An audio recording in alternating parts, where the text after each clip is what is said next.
mind, even if Mwenzio Babarua Kasikira Karara, it's okay. It's Babarua, guys. I am indebted to that family. This episode is really dedicated to two people that I hold dear to my journey when it comes to building a house in Zimbabwe. So I'm sure most of you who've already started following me on TikTok will know about Baba and Mayu. So this particular episode that I've decided to do is a dedication to them, really. In Ini, I was taught to show my gratitude no matter what, even if it's someone I'm paying, even if it's, I always have to say thank you, and I always have to express how much that means to me. And so for me, it's a no-brainer doing this episode because I feel like it goes without saying how important these two people have been in our journey to successfully build this house, and I'm indebted to them. And I feel like, you know, it's so appropriate for me to you know, share with the world how happy I am, and even I think my husband will attest to this, that how happy we are with this association. So Mayu Babaru, the story starts when I was 12. In comes young Jenny. We used to call her Sissy Jenny anyway. She's now Amairu, but when we met, she was Sissy Jenny. So she came into our lives when I was 12. I think my brother was a baby. I think my mom had just given birth to my little brother, and at the time I think I was in boarding school at the time. So she comes in, she starts working for my mom, and you know, she was employed to look after us. So fast forward to 2001, my mom decided to move to England. And so when my mom moved to England, she left us with my aunt, my beloved aunt, who you know, I'll probably do an episode about her. So she left us with my aunt, and basically she moved with us. So at the time, I grew up in Mutare. So we moved to Harare when my mom moved to England, and we started living with my auntie. And Mayu also packed up and moved with us. So eventually we did move to live with my other cousins later on when my mom's sister passed away. So we moved to live with, it was a household of teenagers, basically, me and my cousins. And Mayu was the one who was the munukuru, if I may say. She was the one who was looking after us. So I know I struck a friendship with Mayu since I was a child, and we were very close. I don't think that I've ever had a friendship that is that pure. I don't think I've ever had a friendship like that. I cherish her so much. I've got so many memories of us just laughing, kumburuka kuseka, all those memories. I just remember us always laughing. We would actually argue, would fight, especially when she started dating Babaru. I did not like that. I didn't want that. If I felt like someone was taking my person, and obviously because I was young, and I didn't realize it's the natural course of life. You've got to start dating, but I didn't want Mayu to date. I remember Babaru would come by the gate, my cousins at the time, and I would be so pissed off to see him by the gate. I think he was quite daring as well, Babaru, because he would come knowing very well that I didn't want to see him. But anyway, we left for England, and Mayu still remained in contact with me. Sometimes I'd come to Zimbabwe, I'd see her. Mayu, guess who's come to pick us up at the airport? My personal person. That's gonna say hello. Look at you too. I lost contact with Mayu probably between 2017 and 2019. We lost contact. But in 2019, I lost my mom. And I remember when my mom passed away here in England. And when we went to bury her in Zimbabwe, we were leaving the cemetery. And then I went to my little brother. And then I said, are you okay? I just wanted to find out if he was okay, because we just finished burying our mother. And we were now coming back to England. And he says to me, yeah, I'm fine. Can we find Jenny? That was him. And it broke my heart, because Jenny was the closest thing to a mother that my brother had when we were in Zimbabwe. At the time, my mom was in England, and so that broke my heart. So I realized that, oh my goodness, I need to find her. So I went through hell, guys. I think it took me about 6 to 7 months to find it. Eventually I found someone to pay. Someone said that they actually wanted me to pay them anyway to go and find the phone number. So I paid this person $100, and after I paid them $100, they provided the number for me for Babarua. We reconnected, and so when we were buying the stand, Mairua would go around and look at my stand that we wanted for us. At the time, I hadn't started exchanging money with her. I would just give her like upkeep. But once we had the stand, she was immediately moved to the property, Bachigarazwao, in the cabin that we had built for them. Eventually, now that they live in their own cottage.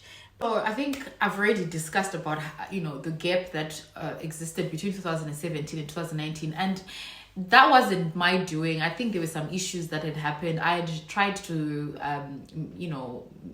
get an Mayu somewhere to stay, and that didn't work out. And so when they ended up leaving that property where I tried to organize, I lost touch with them. And at the time as well, I think life was just happening for me, and we lost touch. My husband was very skeptic about this relationship that I had with Anamairua, because he was like, can we trust them with money? And I said, let's try. And over time, he trusts them now. Like, he just knows that it will be done. They're a loving couple. And one time I once asked Mairua, I send you money. I wonder that you'll ever handle in a year, that I'll ever pay you in a year in one go. How come I'm set Mondibira or Kundibira? And she said, I would be stupid. My children have a place to stay. My children waninda uchikoro. Murumo wangu anotambira mari, he'd lost his job. Anotambira mari, and then I'm able to do my job and tichenda kubasa nchishandao. So I would be very stupid to lose that over mari inopera. So she understands that this is a long-term relationship. This is a long-term arrangement that we have, and she understands the bigger picture. It's about her children, because her youngest is ECD or whatever, and so she understands that. So I really appreciate that nugget that she shared with me when I asked her, because I'm honest with her. Like I said, she's one of my best friends. So I literally was like, you know what I mean? You're looking very well, Mayu. I said, Rodi. In a week, you're naga. The good that Mary watch yakafika wiki. She ain't gonna mess about when she's coming to see me.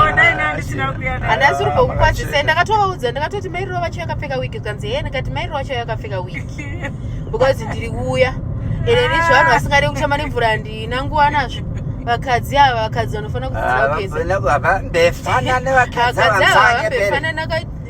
We decided to spoil Mairua and take her to South Africa. Got her a passport, took her to South Africa. So I was going for my auntie's 60th. So we go to my auntie's house like randomly, like in the evening. And in Nini Naiva, we would touch Suka Mandiro. So I was washing the plates and Mairua was drying.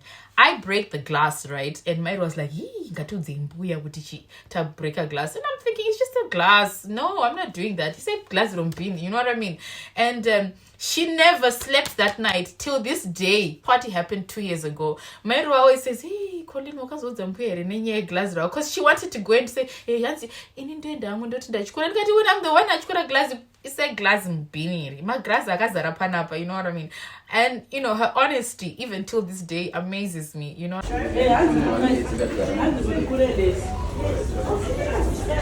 Mairua,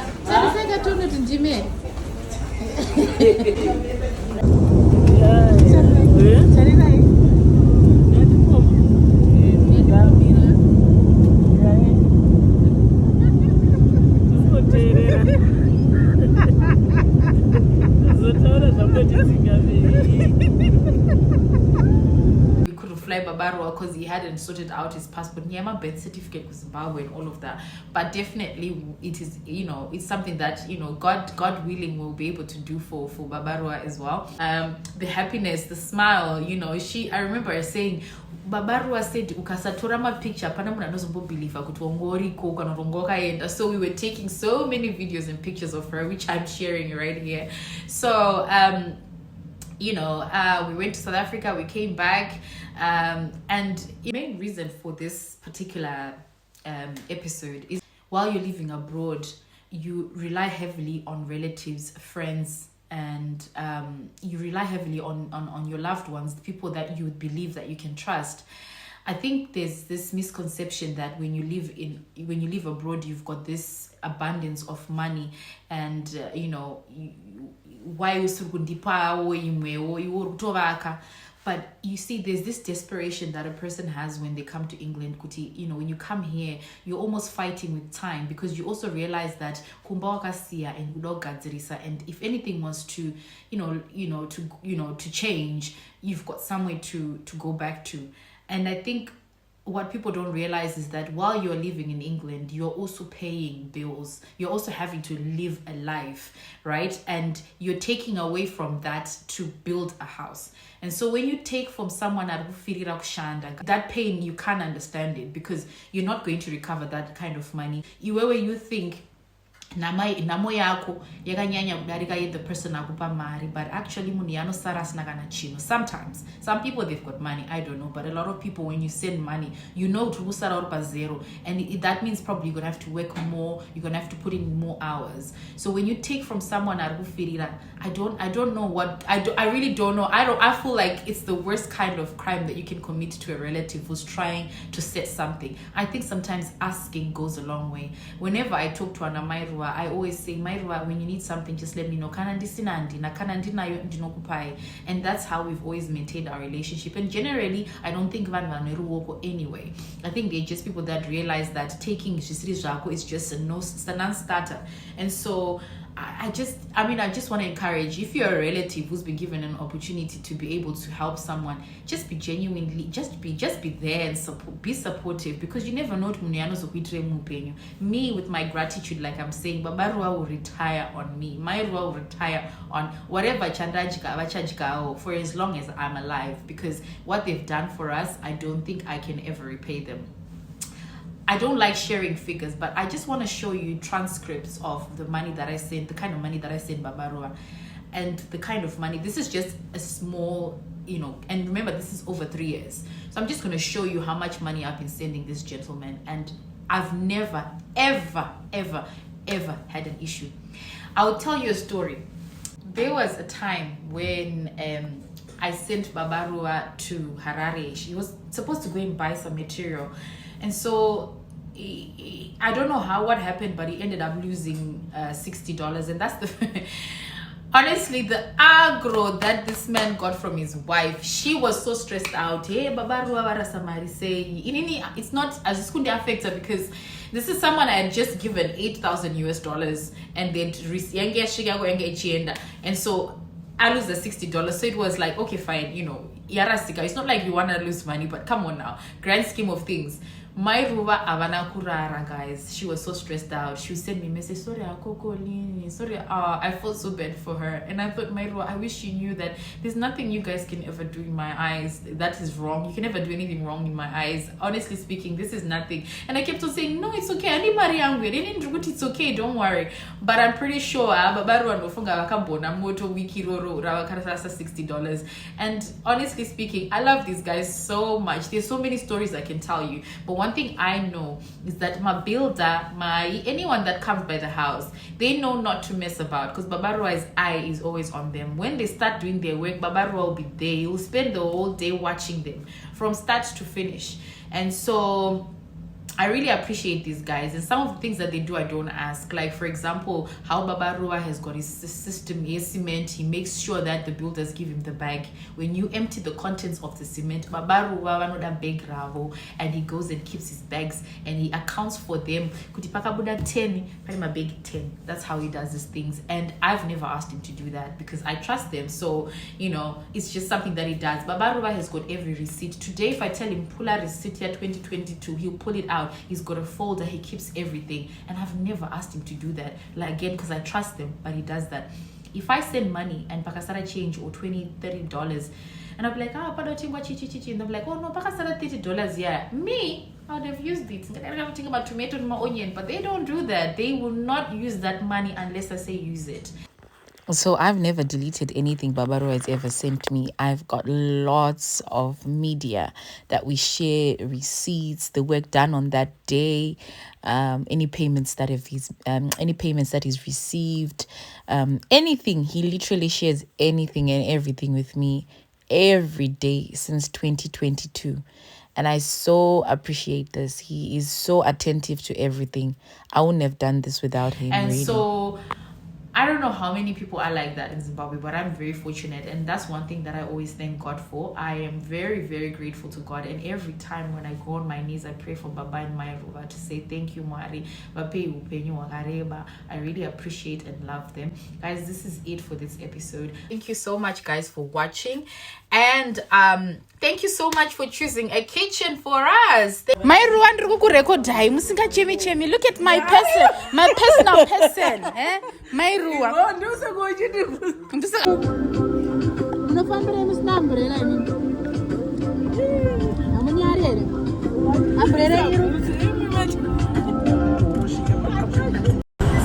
next time, I took a tour and I'm still from an umbrella.